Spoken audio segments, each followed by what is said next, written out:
Looks like we are recording. So, welcome everyone to the Inspire Life podcast. My name is Michael. I'm your producer and co-host. And today, I'm really excited to have Jennie Hoglund with Hoglund Homeopathy here to tell us more about what homeopathy is. I personally have never actually experienced it. So, I guess, Jennie, if you want to start, maybe introduce yourself a little bit, how you got into homeopathy.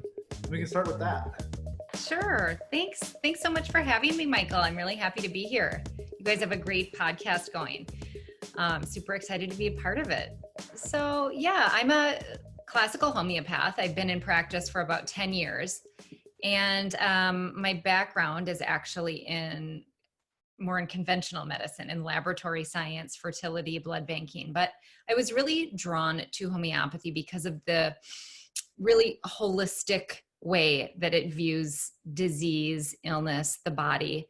Everything is essentially one. And, conventional Western medicine tends to break us up into parts, pieces, body systems. And so what I really like about the homeopathic approach is that it's very holistic. And so I was working in a blood bank and in a fertility clinic, and I loved working toward a bigger goal of helping people. I was really kind of disillusioned with just what I spoke about, the way that conventional medicine doesn't always see the person as a whole and tends to focus just on getting rid of symptoms. And so I thought, there's got to be a better way. And when I found homeopathy, it really clicked for me because, again, homeopathy is based on the assumption that the body is a whole, and at the center of each person is something called the vital force. And when there's a disturbance in the vital force, it results in the expression of symptoms. So the way homeopathy works, it's a whole system of medicine set up to essentially stimulate the vital force to balance itself. We use minute or micro doses of all kinds of natural substances to stimulate the body to heal itself versus using different drugs to reduce symptoms. So it's really different in that way. Yeah, very cool. So what I'm hearing is that it's that getting to the root of what might be going on, and at the end of the day, it really comes down to this vital force, or I guess the function of the body, and being able to kind of naturally fend things off for itself. Am I hearing that right? Yes. So I'll give you a brief example of how homeopathy works. So what happens when you chop an onion? We've all chopped an onion, and what happens? I Yeah, start dying every time. right. Your eyes are burning, stinging, your nose is running. It's quite a strong response.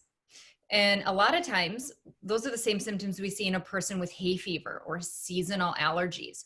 So we actually have a remedy made from red onion that a lot of times will be used to help a person who's experiencing hay fever. That's just a really sort of general idea of how homeopathy works. It literally translated means like cures like. It means that a substance that could cause illness in its raw form, a really minute or micro dose of that same substance can use to be helpful for a sick person experiencing those same symptoms. So, we have about 5,000 remedies in homeopathy to choose from. And so when I'm working with a patient, it's really all about understanding their experience at a very deep level and matching that to the best remedy that will help. Yeah, okay. So I think I kind of get it now. So you mentioned working with patients and clients. So if someone was to come in to you, first off, like what are a lot of your patients experiencing? What are you helping them with? And then second, what can they kind of expect? What's your intake process look like? Yeah, great question. I gave that initial example about allergies and hay fever, and that is certainly something I've been seeing a lot of lately this spring. But really my specialty is in mental health issues. So I'm an integrated provider with Postpartum Support Minnesota, which helps women suffering from postpartum mood issues. It helps hook them up with resources. And so I'm an integrated provider with them. I specialize in helping new moms with postpartum anxiety and depression. That is really some of my most rewarding work, and mental health in general, because, conventional medicine does an okay job of helping, right? Medication is sometimes really needed and can be a very valuable bridge to people in acute psychosis or states like this. But when it comes to healing the root at a really deep level, there's often not a lot of resources for people suffering with true mental illness. And homeopathy is able to help in a really big and profound way. I've helped many, many people out of severe depression, anxiety, OCD, PTSD. This is where homeopathy, in my opinion, really shines. And so I spend probably, I think 50% of my work at least is with mental health issues. And so what that looks like is, it's a constitutional issue. So maybe in a little bit, we can get into the difference between acute and constitutional prescribing. Acute is more for coughs, colds, flus. Constitutional is for deep-seated, long-standing issues, which mental health issues always are. You don't really experience just an acute bout of anxiety or depression. It's usually something that's a lifelong tendency. And so the initial appointment is up to 2 hours in length, where we really dive in and talk about not only the anxiety or depression or physical illness or allergies. I need to get to know you as a person. And by doing that, I'm able to understand your experience in the world, not only of your symptoms, but also just who you are as a person. This very much plays into remedy choice because, again, the remedy isn't given for the disease. The remedy is given for the person. And so when we can understand the person and give the remedy that helps support that vital force, health comes then on all levels. It's really cool. And so, if I'm hearing that right, first and foremost, you're really understanding everything going on with this person, getting a really kind of comprehensive scope of what's going on and what might be causing their issues. And then this acute versus constitutional. So acute is more like, that would be something that you could do that's maybe more geared towards specific symptoms, where constitutional sounds like it's really helping the vital force within that person for a multitude of things they may be experiencing. Is that right?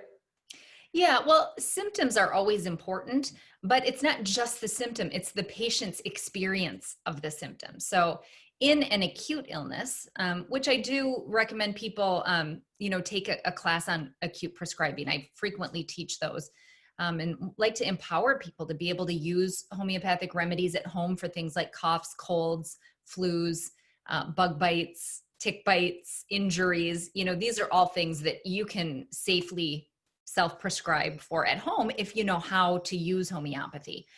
Mm-hmm. So symptoms are important, but what's really important about them is the individualness of them. So headache is a symptom, but to me, that's pretty much worthless. I need to understand everything about the headache. What makes it better? What makes it worse? What does it feel like? These details that your conventional doctor wouldn't necessarily be interested in are very, very important in a homeopathic interview. And so whether we're taking an acute case of, a sprained ankle or the case of someone with lifelong depression, the patient's experience is always the number one thing that we use to really understand what's happening, and then select the homeopathic remedy that will help stimulate that healing. Because with acute cases, with constitutional or chronic cases, in both scenarios, the vital force is being stimulated to take the path of least resistance toward healing.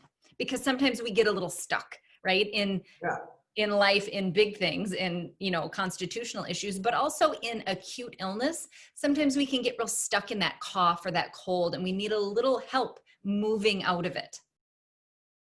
Okay, I got you. So that's really cool. That kind of reminds me too of, with Dr. Mel's work, when it really comes down to getting to that deepest layer, right, of what may be going on. And like you said from the start, it's really, we're all holistic beings. Every single aspect of what we do or what we experience has an impact on other aspects, right? So right. Getting that bigger picture is super important. So awesome. Well, with the current times that we're in, when it comes to, the pandemic, have you seen anything in particular with homeopathy or has there been a change in, I guess, the way that you're practicing, or what is, I guess, how has it impacted you and your clients and the way that you're serving people? It hasn't impacted my services a huge amount. I have always done approximately 50% of my appointments over Zoom. I have a professional HIPAA compliant encrypted account. So it was very easy for me to make the transition to doing it all online. I Yeah. have been extremely busy, I think busier than ever before, not so much with acute illness, not so much with, suspected COVID cases. I haven't actually seen hardly any of those for the last month. I think it's really a lot more anxiety and depression, exacerbation of deep stuff is coming to the surface. And I think that this pandemic, I did a video with Jennifer Alley, who I know you and Mel know, when we were talking about the idea of this being more of a vibrational pandemic. Yes, people are sick. Yes, it's important to take precautions, but there's a bigger picture happening in terms of energetic shifts. And so I'm seeing people really being in the middle of this in a big way. Old wounds are coming to the surface, old anxieties, things are coming up to be healed. And so people need support right now. And I'm really happy that I'm able to be there for them through this shift. And what I'm finding is that homeopathy sort of smooths the path a bit so that it doesn't feel quite so bumpy. When we're going through big, deep shifts, it's always uncomfortable. There's nothing that can make it just go away. And we don't really want it to, these deep healing times. But homeopathy is definitely a great support. Yeah, that's huge. And, we're Dr. Mel and I think, all of our listeners, we're all grateful for the work that you do. Because like you said, there's so many things coming up with this pandemic beyond just the pandemic itself. And right. Obviously, the loss of life and everything that's going on is really one thing. But the other thing is, our collective consciousness and the stress and toll being put on that. So really appreciate, you helping people, because, back to what you said, and Dr. Mel and I's philosophy too, is that the body holds on to things, right? If we experience any sort of trauma or something, we need to go through a proper healing journey to let go of that and to fully, truly get through it. So I think a lot of people are put in a place right now where, like you said, things are coming up and it's time to deal with them. So I thank you for being that support person for so many, and for Dr. Mel and myself included. So yeah, my pleasure. It really brings up a point about suppression versus healing, right? And that's true for these deep emotional states. We don't want to suppress it, but we want to help it gently resolve, right? Rather than being so scary that it really throws a person off. But that's also true of acute disease. When we just suppress any acute illness, we kind of can get into the same sort of trouble. So homeopathy is really all about helping support that process of disease to come to a resolution rather than stopping it in its tracks and suppressing it. And I know that that's what you guys are all about too, with this bigger picture of healing. And that's really good. Yeah, for sure. Fully feeling things out and fully going through the experiment is the only way to truly get through it, right? Or the experience, I should say. Yeah, right. I mean, sort of surrendering to it is not always the easiest thing, but in the long run, really is the best thing. Yeah. Awesome. Well, I have one more question for you, and this is a question I ask all of our guests. If there is one takeaway or one big thing, or I guess what is the one thing or piece of knowledge, whatever it may be, that you want to leave our listeners with today?